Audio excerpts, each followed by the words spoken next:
So we got searched by the police here. They're actually, very fair and on our side about it. None of us are illegally armed. Um, so, Coin's been live streaming for an hour or so you can see that we haven't been doing anything.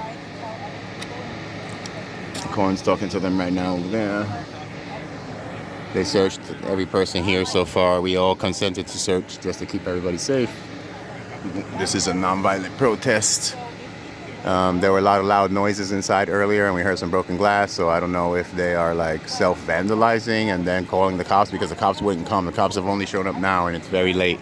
We've been here since 5:30, and yesterday the cops just passed us. They were leaving at 6 o'clock knowing we were coming here. They passed us on the road and waved at us and left us alone with him for a while. So they know we're not trying to kill him or anything like that. Same thing today, and now all of a sudden, after we've been out here for a few hours telling them we're not going to go away, a lot of noises and banging, so we pointed lights and we pointed cameras to make sure that we couldn't be blamed for anything. No one has been within like 20 feet of the property over there. We've all stayed on this side of the street just because we know he's trying to use the police as a tool. You know, it's extra insulting because this is a community that tries to solve its own problems. We take care of our own mentally ill. We take care of our own addicts. And it's not that we never call the police, but the police is not our first resort, like in Babylon. Well, if you hear a couple fighting in your building and hear stuff getting broke, most likely people are going to call the cops. Here, the first thing people are going to do is say someone's getting beat up, and they're going to go over there and knock on the door and say, is everything okay? What's going on here? And if they need to call the cops, then they'll call the cops. And so this is like a double insult. Besides 100 people coming out here for 5 days, protesting him, he's now just like using the police on us, trying to twist his story that he's innocent. In so many states, it's like his case is a fucking mile high. We seen it in the slabs. I was there that day that he abused those boys. I saw those boys a few hours earlier. I saw the way he treated them. It fucking haunts me to this day that I didn't fucking step in right then and there as a father, and that's why I'm here. Because it needs to be done. He's going to do it again. He's been arrested 3 times on child sex charges and reoffended 3 times.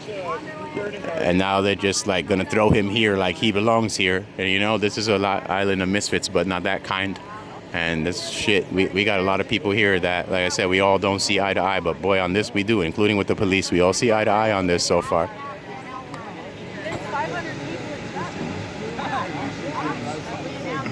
So we're on live stream during all of this on Coin's channel. Thankfully, that offers us a lot of protection because they can't blame us for things that we're not doing. This is about, still quite a few people here, but this is about half the crowd. Yep, a lot of people show up early. Man, while I'm here, see if I have enough light, I can show you the freaking donations brought in by the community. Today, the highest we saw on our thermometer in our camp was 127 degrees. That was a few hours ago. Thankfully, it's just a lot better now. 90 feels amazing. This is all the donations that came in. This is only part of it. This is after we've already eaten. This is like what's left over. We have several pizzas. We have drinks. We have water. We have soup. We have ice. A couple coolers of ice.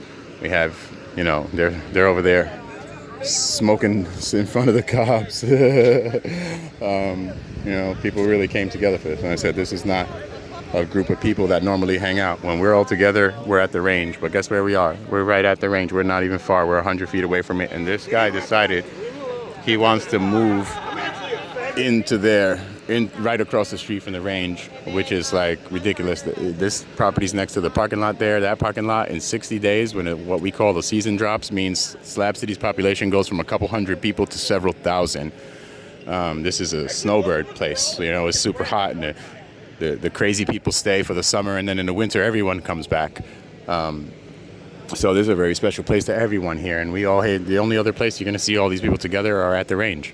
Friends, enemies, frenemies, everybody sits down, everybody listens to the music, everybody gets their chance to speak on that stage if that's what they want to do. And it's a beautiful thing, and this is like, we don't have range. Range has been closed because of COVID. It's the same people though. And I think that, the silver lining of this, and we are getting rid of him. He's not staying here, I promise. If we have to come out here every day, we'll do it every day. We'll keep the pressure up. He's gonna fuck up. He's already on live streams. He's participating with a computer and a phone. I saw him talking on a smartphone today.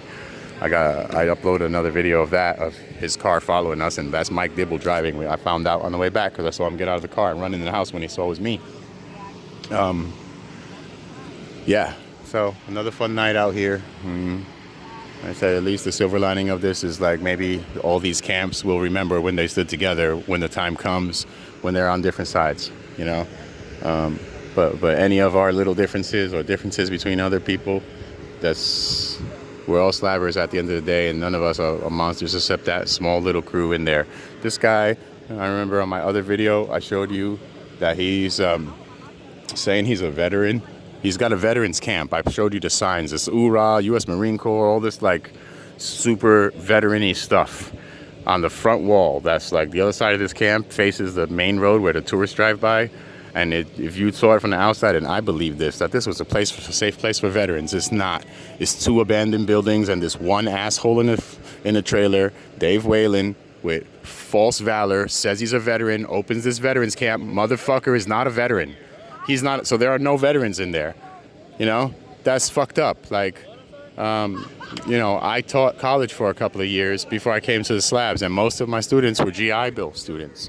And I've seen them, and I've seen what they go through, and a lot of them are still my friends and still follow me, you know, and I still follow them because I tell them, like, I'll be your professor forever, and that's dishonoring those kids that I fucking taught.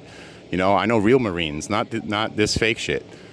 Like, it's wrong. There's a lot of real vets in the slabs too. I know a few badass veterans here that are my good friends, and they're not standing with this.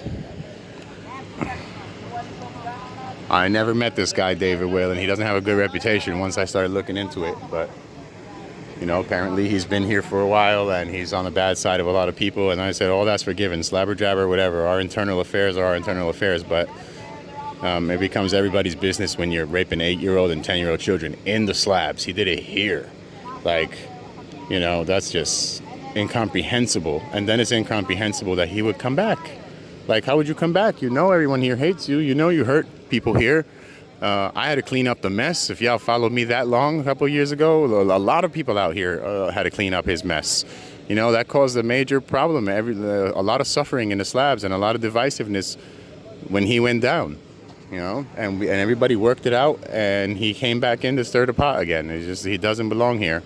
I always remember that. Like, I'm here because I want to be here. I could go to Babylon tomorrow, get a good job, fucking whatever, have a nice house, have a nice car. I've done all of those things already, you know.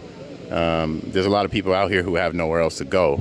And so I'm kind to those people because you know, I could leave and they can't. And even if they're scumbags sometimes, I'll still try to help them because this is the end of the rope, you know. Anyway, there's us talking to the cops. I'll see you later.